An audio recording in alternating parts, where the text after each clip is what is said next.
ನೋಡಿ, ಇವೆಲ್ಲವನ್ನ ನೋಡಿದಾಗ ಒಂದಂತೂ ಬಹಳ ಸ್ಪಷ್ಟ. ಮಾಜಿ ಹಾಲಿ ಸಿಎಂಗಳ ಈ ಕಲಹ ಅಂತೂ ಮುಗಿಯುವ ಲಕ್ಷಣಗಳು ಕಾಣಿಸ್ತಾ ಇಲ್ಲ, ಮುಗಿತಾನೂ ಇಲ್ಲ.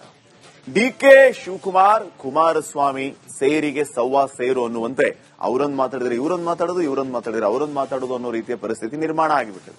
ಅಲ್ಲಿಗೆ ಈಗ ಚರ್ಚೆ ಆಗ್ತಾ ಇರೋದೇನು ಗೊತ್ತಾ, ಬಿಡದಿ ಟೌನ್ಶಿಪ್ ಕಲಹ ಉಭಯರಿಗೆ ಪ್ರತಿಷ್ಠೆ ಆಯ್ತಾ ಅಂತ. ಕುಮಾರಸ್ವಾಮಿ ಮತ್ತು ಡಿಕೆ ಶಿವಕುಮಾರ್ ಅವರಿಗೆ ಪ್ರತಿಷ್ಠೆ ಆಗಿದೆ ಅಂತಂದ್ರೆ ಯಾವ ಕಾರಣಕ್ಕೆ ಪ್ರತಿಷ್ಠೆ ಆಯಿತು, ಅದ್ಯಾವ ಕಾರಣಕ್ಕಾಗಿ ಈ ಮಟ್ಟಿಗೆ ಜಿದ್ದಿಗೆ ಬಿದ್ದವರಂತೆ ಇಬ್ಬರ ನಡುವೆ ವಾಕ್ಸಮರ ಅನ್ನುವಂಥದ್ದು ಈಗ ಜನರ ಪ್ರಶ್ನೆಯಾಗಿದೆ.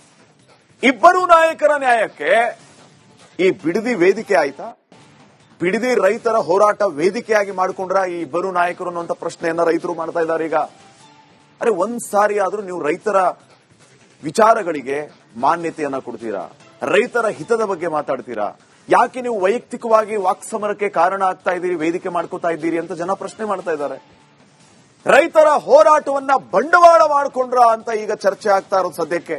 ಇಬ್ಬರು ನಾಯಕರಲ್ಲಿ ಈ ರೈತರ ಹೋರಾಟ ಬಂಡವಾಳ ಆಯ್ತಾ ಅಂತ ಹೇಳಿ ಚರ್ಚೆಗಳು ನಡೀತಾ ಇದೆ. ನಾನು ಸಿಎಂ ಆಗಿದ್ದು ಸಹಿಸ್ಕೊಳ್ಳಕ್ ಆಗ್ತಾ ಇಲ್ಲ ಅಂತ ಡಿ ಕೆ ಶಿವಕುಮಾರ್ ಹೇಳ್ತಾ ಇದ್ದಾರೆ. ಇದರ ಜೊತೆ ಜೈಲಿಗೆ ಕಳಿಸೋದಕ್ಕೆ ಪ್ರಯತ್ನ ಮಾಡ್ತಾ ಇದ್ದಾರೆ ಕುಮಾರಣ್ಣವರು ನನ್ನನ್ನ.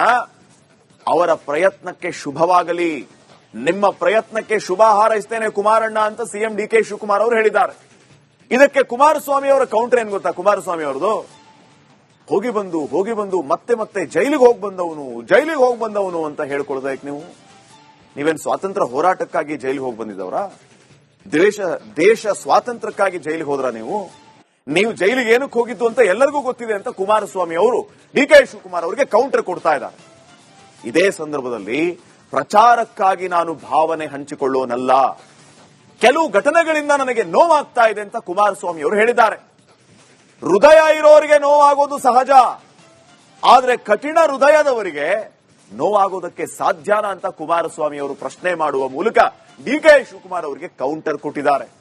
ಇದೆಲ್ಲವನ್ನ ನೋಡ್ತಾ ಇರೋ ಜನ ಏನ್ ಮಾಡ್ತಾ ಇದಾರೆ ಹೇಳಿ?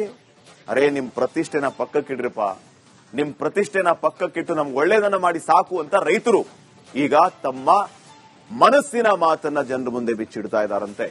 ನೋಡೋಣ, ಕುಮಾರಸ್ವಾಮಿ ಡಿ ಕೆ ಶಿವಕುಮಾರ್ ಅವರ ಟಾಕ್ ವಾರ್ ಒಂದ್ ಹಂತಕ್ಕೆ ಸ್ಟಾಪ್ ಆಗಿ ರೈತರ ಹಿತದ ಬಗ್ಗೆ ಏನಾದ್ರೂ ಯೋಚನೆ ಮಾಡ್ತಾರಾ ಅನ್ನೋದು ಈಗ ರೈತರ ಪ್ರಶ್ನೆಯಾಗಿದೆ. ಇದಕ್ಕೆ ಉತ್ತರ ಯಾವಾಗ ಸಿಗುತ್ತೆ ಕಾದ್ ನೋಡಿ. ನೆಕ್ಸ್ಟ್